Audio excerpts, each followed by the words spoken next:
Ma doonaysaa ma rabtaa in aad si sax ah afka Turkiga ugu hadashid ka qaado casharkaaga koowaad kanaal lagu kalsoonaan karo waa Isha Aqoonta Channel. Assalaamu calaykum, anigu waa Cabdiqaadir Nur Aasool.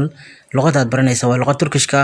Waxaan casharkan ku qaadan doonaa bilmenis gereken seyahat ifadilari. Waxaa laga wadaa jumladaha safarka ee laga doonayo inaad baratid. Bir harita qariidad alabilirmim meeli karaa. Bir Turkiye haritasi qariidada Turkiga alabilirmim meeli karaa. Assalaamu calaykum walaalka sharafta leh. Haddii aad u baahan tahay barashada luqadda Turkishka, diyaar ayaan kula nahay.